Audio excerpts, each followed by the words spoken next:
ચાલો મિત્રો, નવું લેક્ચર શરૂ કરીએ છીએ. આગળના લેક્ચરમાં આપણે રિવિઝન કરેલું, મતલબ તમે આગળના ધોરણમાં જે ભણ્યા હતા અને જે અત્યારે ઉપયોગમાં આવવાનું છે એની વાત કરેલી. એમાં પુનરાવર્તનના મુદ્દા કયા હતા? તો પહેલો પોઈન્ટ હતો બિંદુઓ P અને Q વચ્ચેનું અંતર. આ અંતર સૂત્ર આપણે જોયેલું, બરાબર છે. બીજો મુદ્દો શું હતો? તો બિંદુઓ x1 y1 અને x2 y2 ને જોડતા રેખાખંડનું m જેમ n ગુણોત્તરમાં અંતઃવિભાજન કરતા બિંદુના યામ. બરાબર, ઓકે. ત્રીજો પોઈન્ટ શું હતો એ જરા યાદ કરીએ. જો m બરાબર n તો બિંદુઓ x1 y1 અને x2 y2 ને જોડતા રેખાખંડના મધ્યબિંદુના યામ. બરાબર છે. અને ચોથો મુદ્દો હતો ત્રિકોણનું ક્ષેત્રફળ. ત્રિકોણના 3 શિરોબિંદુ આપ્યા હોય તો એનું ક્ષેત્રફળનું સૂત્ર. બરાબર છે, ઓકે. હવે જરા નવું ભણીએ છીએ, ધોરણ 11નું. ચલો હવે યામ ભૂમિતિનો થોડો વધારે અભ્યાસ કરીએ છીએ.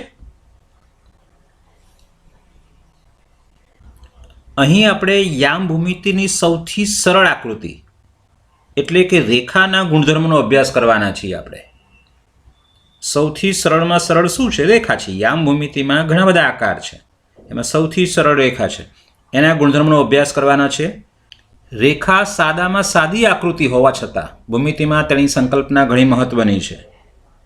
અને આપણે રેખાને બૈજિક રીતે દર્શાવવા અને તેના ઢાળ પર ધ્યાન કેન્દ્રિત કરીશું. રેખાને બૈજિક રીતે દર્શાવવું મતલબ રેખાના સમીકરણ પર. બૈજિક રીત એટલે જેમાં સરવાળા બાદબાકી ગુણાકાર ભાગાકારનો ઉપયોગ થતો હોય એને બૈજિક રીત કહેવાય.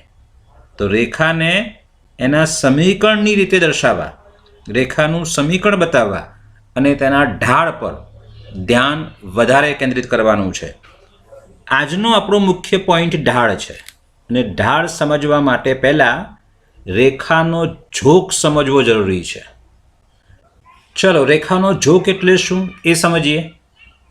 યામ સમતલમાં રેખા L એ x અક્ષની ધન દિશા સાથે ઘડિયાળના કાંટાની વિરુદ્ધ દિશામાં જે ખૂણો બનાવે, ફરીથી યામ સમતલમાં મતલબ અક્ષોવાળા સમતલમાં x અક્ષની ધન દિશા સાથે ઘડિયાળના કાંટાની વિરુદ્ધ દિશામાં જે ખૂણો બનાવે, કોણ? રેખા L. તેનું માપ ધારો કે થીટા હોય તો થીટાને રેખા Lનો ઝોક કહે છે. આ ઝોકની વ્યાખ્યા છે આપણી પાસે, એને આપણે સમજવાની છે. જો જરા આકૃતિ સમજીએ છીએ. જરા પહેલાં હું અક્ષો દોરું છું. અહીંયા રેખા L લઈએ છીએ. આ રેખા L છે. હવે રેખા L શું કરે છે? એક્સ અક્ષની ધન દિશા સાથે થીટા ખૂણો બનાવે છે, પણ હા, ઘડિયાળના કાંટાની વિરુદ્ધ દિશામાં. આ ઘડિયાળના કાંટાની દિશા કહેવાય અને આ વિરુદ્ધ દિશા કહેવાય. મતલબ અહીંયાથી આ ખૂણો લેવાનો છે આપણે. એટલે આ જે ખૂણો છે એ થીટા હોય તો આ થીટાને રેખા Lનો ઝોક કહેવાનો છે. સમજાઈ ગયું? ખૂણા તો બે, એક આ થીટા અને બીજો આ બાજુ પણ બનાવે, આ પણ બનાવે ને આ પણ બનાવે, પણ આપણે આ જ લેવાનો છે. એક્સ અક્ષની ધન દિશા સાથે આ ધન દિશા અને આ ઋણ દિશા, આ બાજુની ઋણ દિશા, ડાબી બાજુ ઋણ દિશા અને અહીંથી આ ધન દિશા છે. એની સાથે રેખા L જે ખૂણો બનાવે છે એ ખૂણાને રેખા Lનો ઝોક કહે છે. ચલો આગળ જોઈએ છે. ચલો હવે જોઈએ છે રેખાનો ઢાળ. રેખાનો ઢાળ એટલે શું એ સમજીએ. જો થીટા એ રેખા Lનો ઝોક હોય તો ટેન થીટાને રેખા Lનો ઢાળ કહે છે. ઝોક આપણે સમજી ચૂક્યા હમણાં જ. હા, ઝોક એટલે શું એ આગળ વાત કરીએ આપણે. તો હવે એ જે થીટા એનો ઝોક છે, તો થીટા ઉપર તમે ટેન લગાવો અને આ જે મૂલ્ય મળે એ મૂલ્યને રેખા Lનો ઢાળ કહેવાય છે. જો રેખાનો ઝોક 90 અંશ હોય તો તેનો ઢાળ વ્યાખ્યાયિત ન બને. બહુ સ્પષ્ટ છે ને, કારણ કે ટેન થીટાને ઢાળ કહેવાનો છે અને થીટા તમે 90 અંશ લો તો ટેન થીટા અવ્યાખ્યાયિત છે, મતલબ ઢાળ અવ્યાખ્યાયિત છે. ફરીથી, જો રેખાનો ઝોક 90 અંશ હોય તો તેનો ઢાળ અવ્યાખ્યાયિત છે અથવા તો ઢાળ વ્યાખ્યાયિત બનતો નથી. હવે રેખાના ઢાળનો સંકેત એમ લેવાનો છે, સ્મોલ એમ. મતલબ એ થયો કે એમ બરાબર આપણે ટેન થીટા લેવાનો છે. અને હા, લખવાનું થીટા નોટ ઇક્વલ ટુ 90°. આને આપણે ધ્યાનમાં રાખવાનું છે. બરાબર છે. આના આધારે સ્પષ્ટ છે કે એક્સ અક્ષનો ઢાળ 0 છે, કારણ કે એક્સ અક્ષ એ એક્સ અક્ષની સાથે 0° ઝોક બનાવશે. એટલે tan 0, થીટાની જગ્યાએ 0 મૂકો એટલે tan 0 બરાબર 0 થાય ને. એટલે એક્સ અક્ષનો ઢાળ 0 છે. અને આડી રેખાનું કોઈ ઢાળ જ ના હોય ને, એકદમ આડી રેખા હોય એને ઢાળ ન હોય.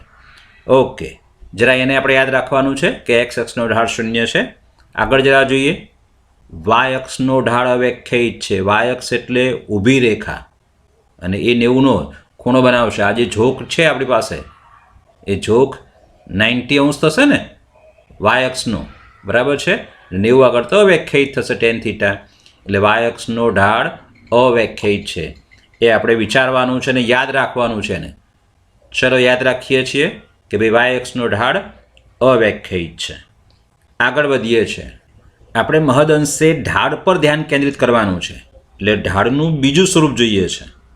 અહીં તો આપણને ઝોક આપેલો હોય તો તમે રેખાનો ઢાળ આ રીતે શોધી શકો, પણ ઝોક ન આપ્યો હોય અને બીજી માહિતી હોય. મતલબ જુઓ, સમજો અહીંયા, જો રેખા પર કોઈ પણ બે બિંદુઓ x1 y1 અને x2 y2 આપ્યા હોય તો તે રેખાનો ઢાળ આ રીતે આપણે યાદ રાખવાનો છે, y2 - y1 ભાગ્યા x2 - x1. હા, x2 અને x1 બંને સમાન હોવા જોઈએ નહીં તો છેદ 0 થાય ને આપણી પાસે. બરાબર છે, એ પણ સમજવાનું છે. રેખાનો ઢાળ બીજી રીતે બે બિંદુ આપ્યા હોય તો તમે આ રીતે શોધી શકો, y2 - y1 ભાગ્યા x2 - x1. ચલો હવે ઢાળ y2 - y1 ભાગ્યા x2 - x1 કેવી રીતે આવે છે એ જરા સમજીએ. આગળની સ્લાઇડ ઉપર જુઓ જરા. મેં તમારી સામે અહીંયા એક્સ અક્ષ વાય અક્ષ એમાં એક રેખા લીધી છે. રેખાનો ઝોક થીટા છે અને રેખા પર બે બિંદુઓ છે, એ અને બી. હવે આના આધારે આપણે ઢાળ y2 - y1 ભાગ્યા x2 - x1 શોધીએ છીએ. જો શું કરું છું પહેલાં તે બીમાંથી એક એક્સ અક્ષ ઉપર લંબ દોરું છું, પછી એમાંથી વાય અક્ષ ઉપર લંબ દોરું છું, એને આ રેખાખંડ સુધી લાંબો કરું છું. એમાંથી વાય અક્ષ ઉપર લંબ દોર્યો, બીમાંથી એક્સ અક્ષ ઉપર લંબ દોર્યો. જો બીમાંથી એક્સ અક્ષ ઉપર લંબ દોર્યો તો આ પોતે x2 હશે. કેમ? કારણ કે બીનો xm x2 છે એટલા માટે. અને એમાંથી વાય અક્ષ ઉપર લંબ દોર્યો તો આ પોતે y1 છે. સારું, ચાલો ધારો કે આ બિંદુ અહીંયા C છે, કેપિટલ C લખું છું અહીંયા. તો C ના આયામ શું થશે? x2 y1. બરાબર છે.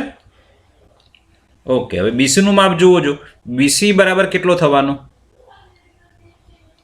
તો તમે કહેશો BC બરાબર y2 - y1.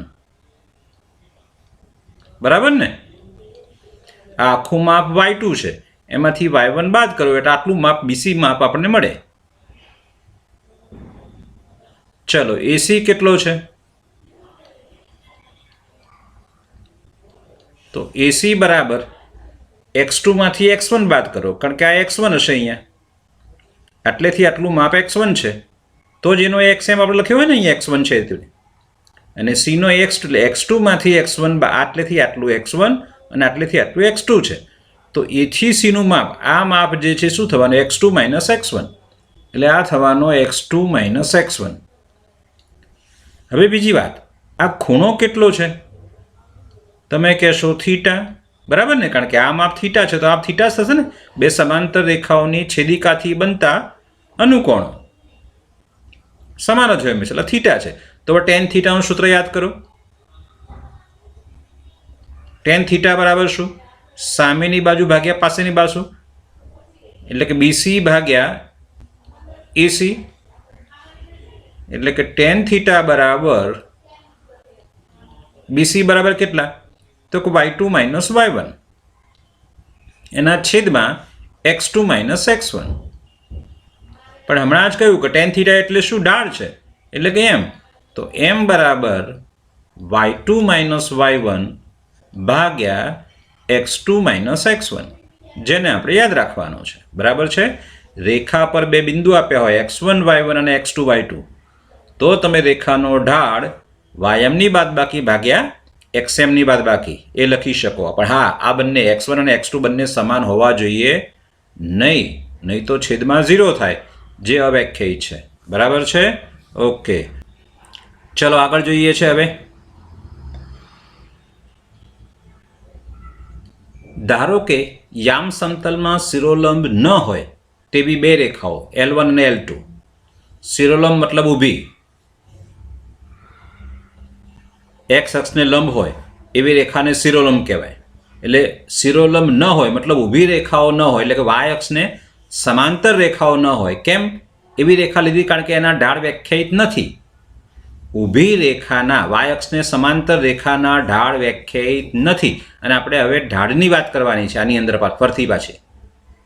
એટલે શિરોલંબ ન હોય એવી રેખાઓ લીધી છે. ફરતી ધારો કે યામ સમતલમાં શિરોલંબ ન હોય તેવી બે રેખાઓ L1 અને L2 છે. ધારો કે રેખાઓ L1 અને L2 ના જોક અનુક્રમે આલ્ફા અને બીટા છે, અને રેખાઓ L1 અને L2 ના ઢાળ અનુક્રમે M1 અને M2 છે. આપણને માત્ર ઢાળની જ અહીંયા જરૂર છે. ફરીથી બે રેખાઓ લીધી છે જે શિરોલંબ નથી, અને એમના ઢાળ M1 અને M2 છે. હવે અહીંયા આપણે 3 શરતો, 3 પોઈન્ટ, 3 મુદ્દાઓ યાદ રાખવાના છે. પહેલો મુદ્દો છે, જો રેખાઓ L1 અને L2 સમાંતર હોય તો એમના ઢાળ સમાન થશે. બરાબર ને? બે રેખાઓ સમાંતર હોય તો એમના ઢાળ કેવા થવાના? હંમેશા સમાન જ, ઓબ્વિયસલી. અને આપણે યાદ રાખવાનું છે કે સમાંતર રેખાઓ હોય તો એમના ઢાળ સમાન થાય છે. ચલો બીજો પોઈન્ટ જોઈએ છે. જો રેખાઓ L1 અને L2 પરસ્પર લંબ હોય તો એમના ઢાળનો ગુણાકાર -1 થાય છે. આ પણ આપણે સાબિત કરી શકીએ, પણ સાબિત કરવાની કોઈ જરૂર નથી. આપણે યાદ રાખી લેવાનું છે કે બે રેખાઓ પરસ્પર લંબ હોય તો એમના ઢાળનો ગુણાકાર, કારણ કે L1 નો ઢાળ M1 લીધો અને L2 નો ઢાળ M2 લીધો, અને L1 L2 ની જ વાત થઈ રહી છે અહીંયા. જો બંને રેખાઓ પરસ્પર લંબ હોય તો એમના ઢાળનો ગુણાકાર -1 થાય છે. એને પણ આપણે યાદ રાખવાનું છે સારી રીતે. અને હવે ત્રીજો પોઈન્ટ, મહત્વનો પોઈન્ટ, જો રેખાઓ L1 અને L2 પરસ્પર લંબ ન હોય અને તેમની વચ્ચેનો ખૂણો થીટા હોય, બે રેખા વચ્ચેનો ખૂણો થીટા હોય, તો આ સૂત્ર યાદ રાખવાનું છે આપણે. tan થીટા બરાબર માનાંકમાં M1 - M2 upon 1 + M1 into M2. Theta શું છે? જોક નથી અહીંયા. બે રેખા વચ્ચેનો ખૂણો એટલે જરા આપણે ધ્યાનમાં લેવાનું છે કે આ રીતે બે રેખા લઈએ તો આ બંને ખૂણા સમાન થશે અને આ ખૂણા બે સમાન થશે. તો હવે આ બંને, હવે આપણે તો આ ખૂણો ને આ ખૂણો જોવાનો ને, કારણ કે આને સમાન છે, આને સમાન છે. તો આ બંનેમાં જે નાનો ખૂણો હોય એને આપણે રેખા વચ્ચેનો ખૂણો કહેવાનો. દેખાય છે કે આ ખૂણો નાનો છે તો એને આપણે થીટા કહેવાનો છે, આને આપણે થીટા કહેવાનો છે. બે રેખા વચ્ચેનો ખૂણો. પ્રશ્ન થયો કે સાહેબ બંને ખૂણા સમાન હોય તો 90 થવાનો ને ભાઈ બંને, તો થીટા લખવાનું ક્યાં જોશે? તો 90 લખવાનો ને, 90નો ખૂણો બંને સમાન હોય તો. પણ આ એક નાનો એક મોટો હોય તો નાનો ખૂણો જે છે એને આપણે થીટા કહેવાનો છે. એટલે એ જ કહ્યું છે કે L1 L2 પરસ્પર લંબ ન હોય અને તેમની વચ્ચેનો ખૂણો થીટા હોય તો tan થીટા બરાબર માનાંકમાં M1 - M2 ભાગ્યા 1 + M1 into M2. આપણે આ સૂત્રને પણ યાદ રાખવાનું છે, એટલે એને યાદ રાખી લઈએ. બરાબર, આ પણ સૂત્ર એટલું જ મહત્વનું છે.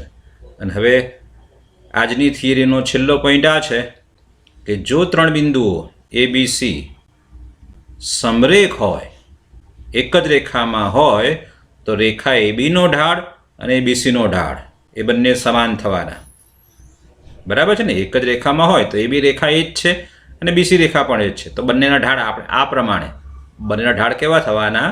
સરખા થવાના. એટલે ABC તમારે સમરેખ બતાવવા છે તો ABનો ઢાળ શોધો, BCનો ઢાળ શોધો, અને જો બંને સમાન આવે તો તમે કહી શકો કે ABC સમરેખ છે. બરાબર. ચલો હવે આગળ સ્વાધ્યાય શરૂ કરીએ છીએ. 1 થી 4 દાખલા ગણી ચૂક્યા છીએ, દાખલા 5 થી આપણે શરૂ કરવાનું છે. સ્વાધ્યાય 10.1 એનો એક્ઝામ્પલ નંબર 5 મેં અહીંયા 5 થી 12 સુધીની રકમ લખીને મૂકી છે.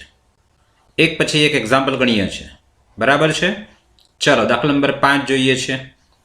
જો જરા શું કહ્યું છે એમાં, P0-4 અને B80 ને જોડતા રેખાખંડના મધ્યબિંદુ અને ઉગમ બિંદુમાંથી પસાર થતી રેખાનો ઢાળ મેળવો. ઢાળ બે પ્રકારના હોય છે, હે જો તમને ઝોક આપ્યો હોય તો પણ તમે ઢાળ શોધી શકો, અને રેખા પરના બે બિંદુ આપ્યા હોય તો પણ તમે ઢાળ શોધી શકશો. એટલે અહીંયા રકમનું વર્ણન જોઈને જ ખ્યાલ આવશે કે આપણે બીજી પ્રકારનો ઢાળ એટલે કે y2 - y1 ભાગ્યા x2 - x1 નો ઉપયોગ કરી અને ઢાળ શોધીશું. શું કહ્યું છે? મધ્યબિંદુ અને ઉગમ બિંદુમાંથી પસાર, મતલબ આપણે મધ્યબિંદુ શોધવું પડશે અને ઉગમ બિંદુ તો આપણને ખબર છે 0, 0. ચાલો શરૂ કરીએ છીએ.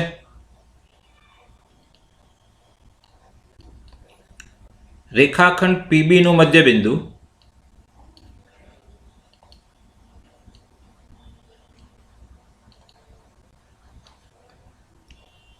બરાબર એમ કૌંસમાં મધ્યબિંદુને એમ ખબર છે આપણને xm નો સરવાળો ભાગ્યા 2 અને ym નો સરવાળો ભાગ્યા 2 એટલે 0 + 8/2 અને -4 + 0 -4 + 0/2 એટલે therefore m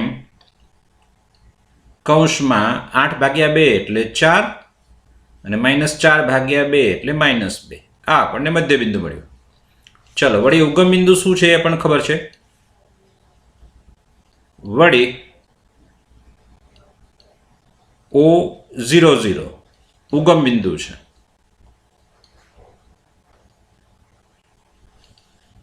તો માટે માગેલ રેખાનો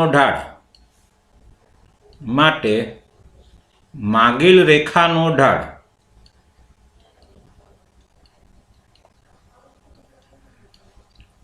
બરાબર y1 - y2 અથવા y2 - y1 ભાગ્યા x2 - x1 બરાબર y2 એટલે 0 અને પછી -2.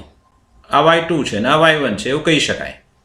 એટલે 0 - -2 છેદમાં x2 - x1 એટલે 0 - 4 એટલે બરાબર 2/-4 એટલે બરાબર -1/2. આ માગેલ ઢાળ છે, મધ્યબિંદુ અને ઉગમ બિંદુમાંથી પસાર થતી રેખાનો ઢાળ છે. ચાલો દાખલા નંબર 6 જોઈએ છે. જુઓ જરા, પાયથાગોરસના પ્રમેયનો ઉપયોગ કર્યા વગર બતાવો કે આ 3 બિંદુઓ કાટકોણ ત્રિકોણના શિરોબિંદુઓ છે. સહેલો છે. ઢાળનો ઉપયોગ કરીશું આપણે. શરૂ કરીએ છીએ. પહેલા ત્રણેયને નામ આપી દઈએ. A4, 4, B3, 5 અને C-1, -1 લેતા.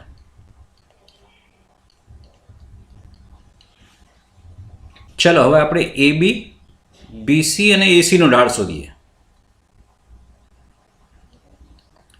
અહીં રેખા AB નો ઢાળ એટલે y1 - y2 ભાગ્યા x1 - x એટલે કે 5 - 4 છેદમાં 3 - 4 એટલે બરાબર 5 - 4 એટલે 1, 3 - 4 એટલે -1 એટલે બરાબર -1 છે. ચલો BC નો ઢાળ શોધીએ. રેખા BC નો ઢાળ બરાબર 5 - -1 5 -1 એટલે 5 -1 કરતો -1 -5 કરો, કંઈ ફેર ના પડે. હા, જો તમે આમાંથી આ બાદ કરો છો ym તો x માંથી પણ પહેલા c નો જ એમ લેવો પડે, પછી b નો એમ. ક્રમ એનો એ જ જાળવવાનો. તો પછી કાં તો આમના બંને બાદ કરો કાં તો પછી આમના બંને બાદ કરો. બરાબર છે? ઓકે. એના છેદમાં ચલો 5 - -1 તો 3 માઇનસ માઇનસ 1, 3ના છેદમાં માઇનસ 1 બરાબર માઇનસ માઇનસ પ્લસ એટલે 5 ને 1 6, 3 ને 1 4 એટલે બરાબર આવશે 3/2. ચલો હવે એસીનો ઢાળ શોધીએ છીએ. રેખા એસીનો ઢાળ. જો અહીંયા 3 બિંદુ આપ્યા છે. પહેલા રેખા એબી બનાવીએ, પછી રેખા બીસી, રેખા એસી, ત્રણેયના ઢાળ શોધીએ. જો અહીંયા સાબિત શું કરવાનું છે કે આ 3 બિંદુઓ કાટકોણ ત્રિકોણના શિરોબિંદુઓ છે. મતલબ આ 3 બિંદુ હશે કેવી રીતે? ધારો એક આ બિંદુ છે, બીજું એક આ બિંદુ ને ત્રીજું એક આ બિંદુ.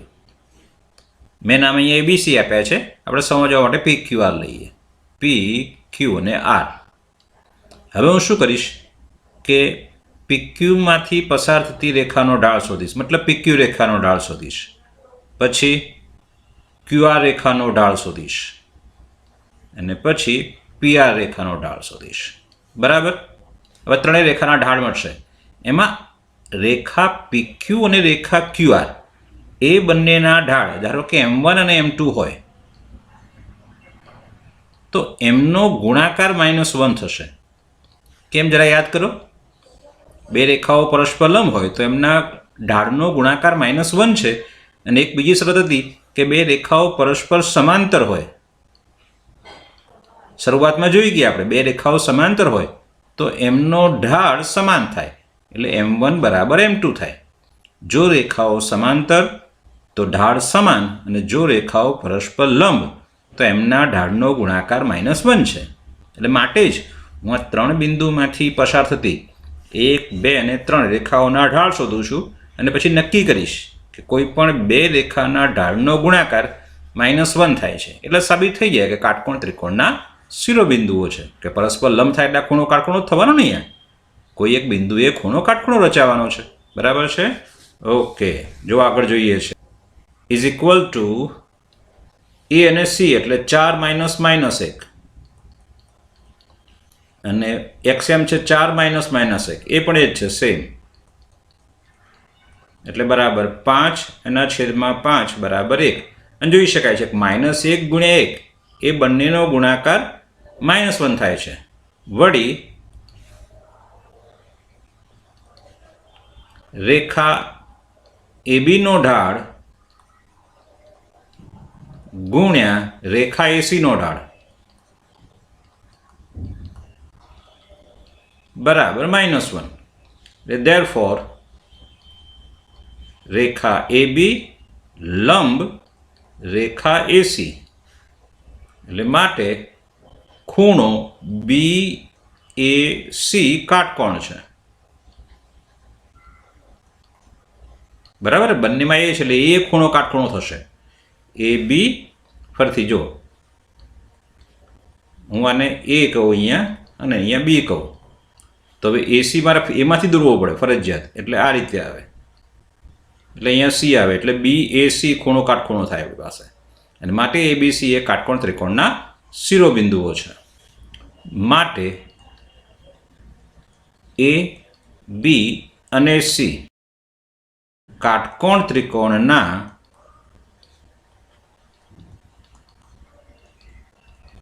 શિરોબિંદુઓ છે.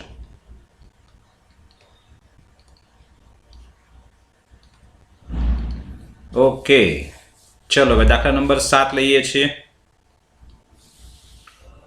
જો જરા રકમમાં શું કહે છે તે આપણને. એક રેખા y અક્ષની ધન દિશા સાથે ઘડિયાળના કાંટાથી વિરુદ્ધ દિશામાં 30° ખૂણો બનાવે તો તે રેખાનો ઢાળ શોધીએ છીએ. ચાલો શરૂ કરીએ. પહેલા હું y અક્ષની ધન દિશા સાથે ઘડિયાળના કાંટાથી વિરુદ્ધ દિશામાં 30° ખૂણો બનાવતી રેખા બનાવું છું. ચાલો જુઓ જરા. મેં અહીંયા x અક્ષ y અક્ષ એક રેખા બતાવી છે. તે શું કરે છે તો x અક્ષ y અક્ષની ધન દિશા એટલે y અક્ષની ધન દિશા ઉપરની બાજુ અને y અક્ષની ઋણ દિશા નીચે તરફ છે. એટલે y અક્ષની ધન દિશા આ દિશા સાથે ઘડિયાળના કાંટાની વિરુદ્ધ દિશામાં મતલબ આ દિશામાં 30° ખૂણો બનાવે છે એમ કહ્યું છે. ચાલો હવે આ 30 તો આ ખૂણો કેટલો? બહુ સ્પષ્ટ છે 120. કેવી રીતે? જુઓ જરા, મેં આને સમાંતર રેખા બનાવી છે, એટલે જે ઢાળ આ છે એ જ ઢાળ આનો થશે, બરાબર છે. આ ખૂણો 30, તો આ ખૂણો કેટલો? 30°. અને આ કેટલો? 90. એટલે ટોટલ કેટલો ખૂણો થાય? 120નો. તો આ પણ કેટલો થાય? 120નો જ ને, કારણ કે આ બંને સમાંતર રેખા છે. આ જેટલો એક્સ અક્ષ સાથે ખૂણો બનાવે એટલો જ આ ખૂણો બનાવશે, બરાબર છે? સમજાઈ ગયું? ઓકે, ચલો લખીએ છીએ. અહીં રેખાએ વાય અક્ષની ધન દિશા સાથે બનાવેલો ખૂણો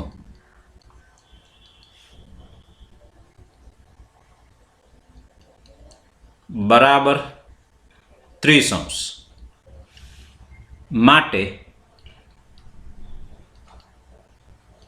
રેખાએ એક્સ અક્ષની ધન દિશા સાથે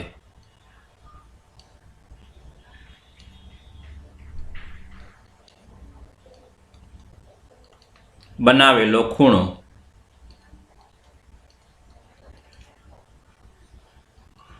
બરાબર 90° પ્લસ 30°, એટલે બરાબર 120°. કારણ કે તમારે ઢાળ શોધવો હોય તો ઝોક શોધવો પડે. ઝોક એટલે શું? રેખાએ એક્સ અક્ષની ધન દિશા સાથે બનાવેલો ખૂણો છે, બરાબર છે? ચલો હવે જે માંગ્યું છે તે માટે રેખાનો ઢાળ એમ બરાબર tan 120°, એટલે કે tan 180 માઇનસ 60°, એટલે 120 થશે. 80માંથી 60 જાય એટલે ચલો, અને બીજું એટલે માઇનસ tan 60°, એટલે બરાબર આવશે -√3. આ એનો ઢાળ, આ જે રેખા છે એનો ઢાળ મળ્યો. સમજાયું તમને? ઓકે, ચાલો હવે દાખલા નંબર 8 લઈએ છે. જો બિંદુઓ x-1, 2, 1 અને 4, 5 સમરેખ હોય તો x ની કિંમત શોધો. શરૂ કરીએ છીએ. ત્રણેયના પહેલા નામ લઈ લઈએ. A x-1, B 2, 1 અને C 4, 5 લેતા. ચલો શું કહ્યું છે? સમરેખ હોય તો x ની કિંમત, ત્રણેય સમરેખ છે એક જ રેખામાં, તો પછી AB નો ઢાળ, BC નો ઢાળ અને AC નો ઢાળ સમાન જ થાય ને ભાઈ? ત્રણેય બિંદુ એક જ રેખા પર છે તો AB રેખા, એ જ BC રેખા અને એ જ AC રેખા, તો પછી ત્રણેયના ઢાળ કેવા થાય? સમાન. તો અહીંયા બે રેખાઓના ઢાળ આપણે સરખાઈ દઈએ છીએ. હવે ABC સમરેખ છે,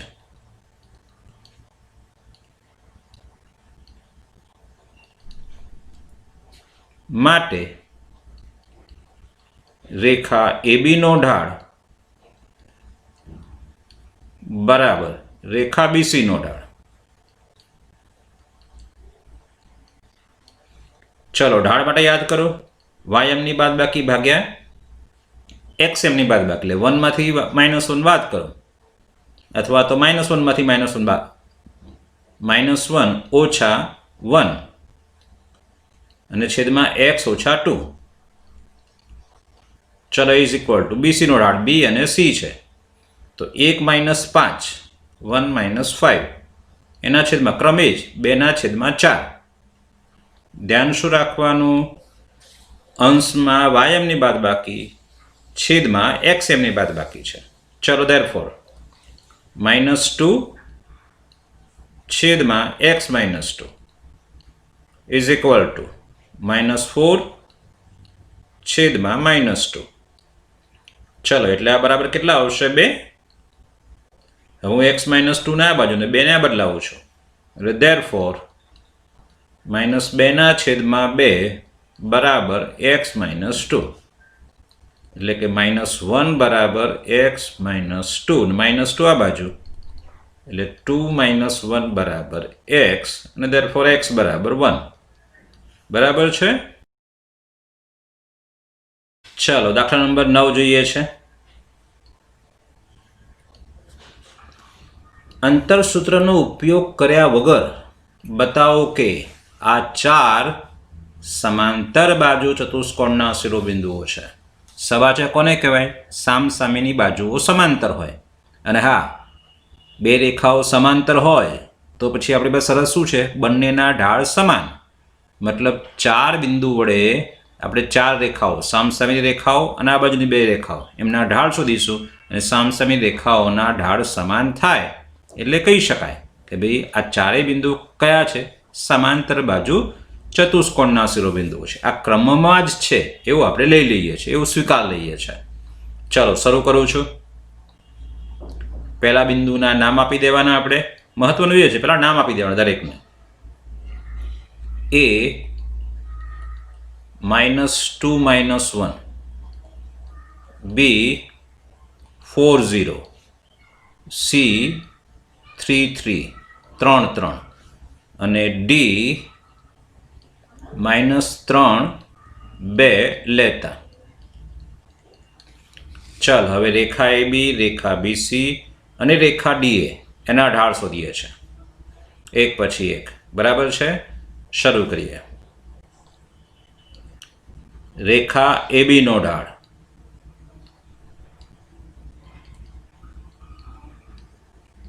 સૂત્ર શું છે? ym ની બાદબાકી ભાગ્યા xm ની બાદબાકી એટલે -1 - 0 એના છેદમાં -2 - 4 એટલે -1 એના છેદમાં -6 એટલે કે 1/6. ચાલો હવે BC નો ઢાળ શોધીએ છીએ. રેખા BC નો ઢાળ, રેખા BC નો ઢાળ બરાબર શું આવશે? B અને C ના એટલે ym ની બાદબાકી 0 - 3 એના છેદમાં 4 - 3 એટલે બરાબર -3 એના છેદમાં 1 એટલે બરાબર -3. ચાલો હવે CD નો ઢાળ, રેખા CD નો ઢાળ ym ની બાદબાકી 3 - 2 ભાગ્યા xm ની બાદબાકી 3 - -3 એટલે બરાબર 1 એના છેદમાં 6 બરાબર 1/6. જોઈ શકાય છે કે આ બે ઢાળ સમાન આવ્યા છે. હવે આ ઢાળ કયો આવશે? -3 આવશે ઓબ્વિયસલી. ચાલો હવે AD નો ઢાળ, રેખા AD નો ઢાળ બરાબર -1 - 2 એના છેદમાં -2 - 3 -2 - -3. ચલો બરાબર આ કેટલા છે? -3 અને -2 અને +3 એટલે +1 આવશે એટલે બરાબર -3 જોઈ શકાય છે. અહીં રેખા AB નો ઢાળ બરાબર રેખા AB નો ઢાળ બરાબર રેખા CD નો ઢાળ તથા રેખા BC નો ઢાળ બરાબર રેખા AD નો ઢાળ. એટલે માટે તમે શું કહેશો કે AB સમાંતર CD, રેખા AB સમાંતર રેખા CD તથા આ બેના ઢાળ સમાન છે એટલે રેખા BC સમાંતર રેખા AD. એટલે માટે A, B, C અને D સબાચના શિરોબિંદુઓ છે. એ સબાચ ના શિરોબિંદુઓ છે. બરાબર છે? ઓકે.